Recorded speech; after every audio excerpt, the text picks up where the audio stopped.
Hello everyone, you are watching at Plus Home Tutor, and in this session of Indian Polity and Constitution, we will study Article 77. तो शुरू करते हैं बिना किसी देरी के। जैसा कि आपको भी पता है, भारतीय संविधान यानी इंडियन कॉन्स्टिट्यूशन को आर्टिकल्स में बांटा गया है और इन्हीं आर्टिकल्स को 22 पार्ट्स के अंतर्गत रखा गया है। इसी 22 पार्ट्स में सिर्फ 5वें पार्ट में द यूनियन के बारे में बताया गया है, जिसके अंतर्गत आर्टिकल 52 से लेकर आर्टिकल 151 तक के सारे आर्टिकल्स आते हैं। यहाँ हम बस आर्टिकल 77 पर चर्चा करेंगे। देखिए, आर्टिकल 77 पार्ट 5 के चैप्टर फर्स्ट के अंतर्गत आता है। यहाँ मैं पहले कंटेंट को इंग्लिश में रीड करूँगा, फिर उसकी मीनिंग आपको हिंदी में समझाऊंगा ताकि आपको कंसेप्ट ज़्यादा से ज़्यादा समझ आ सके। Article 77 talk about conduct of business of the government of India. Article 77 में भारत सरकार के कार्य के संचालन पर चर्चा की गई है। आसान शब्दों में आप कहें तो भारत सरकार का कार्य कैसे चले, किस तरीके से चले, इस बात पर चर्चा आर्टिकल 77 के अंतर्गत की गई है। Clause 1, all executive action of the government of India shall be expressed to be taken in the name of the president. Bharat सरकार की सभी एग्जीक्यूटिव एक्शन प्रेसिडेंट के नाम से की गई बताई जाएगी। देखिए, वैसे तो सही मायनों में यह देखा जाए तो सारे एग्जीक्यूटिव एक्शन कौन लेता है?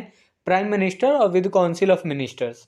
लेकिन यह जो एक्शन, जितने भी एग्जीक्यूटिव एक्शन होंगे, यह प्रेसिडेंट के नाम पर की गई बताई जाएगी कि प्रेसिडेंट एक्शन ले रहा है ये सारे, क्योंकि आखिर में सिग्नेचर किसका पड़ता है उस पर? प्रेसिडेंट का। तो जितने भी एग्जीक्यूटिव एक्शन है प्रेसिडेंट के नाम से की गई बताई जाएगी।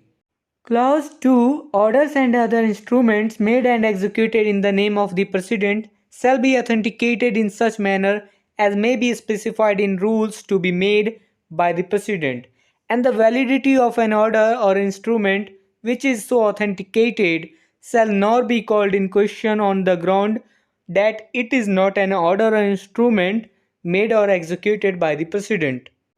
प्रेसिडेंट के नाम पर लिए गए और एग्जीक्यूट किए गए आदेश और अन्य लिखतों को इस तरह से प्रमाणित यानी ऑथेंटिकेट किया जाएगा जैसा कि प्रेसिडेंट द्वारा बनाए जाने वाले नियमों में स्पेसिफाइड किया जा सकता है।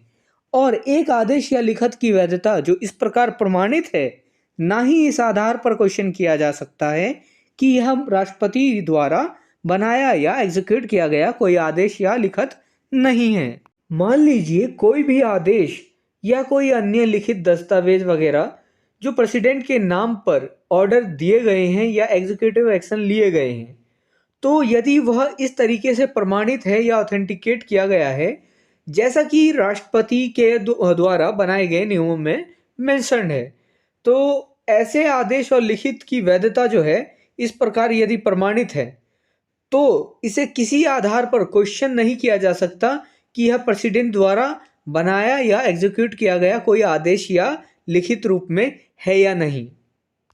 कुल मिलाकर यह कहना है कि कोई भी आदेश जो देश में लिया जाता है, एग्जीक्यूटिव आदेश या ऑर्डर, वो प्रेसिडेंट के द्वारा ही लिया जाता है, यह कहना है। तो क्योंकि प्रेसिडेंट जो है एक तरीके से राजा है देश का, तो जो भी एक्शन लिया जाता है वो प्रेसिडेंट के नाम पर ही लिया जाता है। कुछ भी हो रहा है तो प्रेसिडेंट के नाम पर कोई भी executive action. Clause 3, the President shall make rules for the more convenient transaction of the business of the Government of India and for the allocation among ministers of said business. President Bharat सरकार के कार्य के अधिक सुविधाजनक संव्यवहार के लिए तथा दिए गए कार्य के मिनिस्टर्स में एलोकेशन के लिए नियम यानी रूल्स बनाएंगे।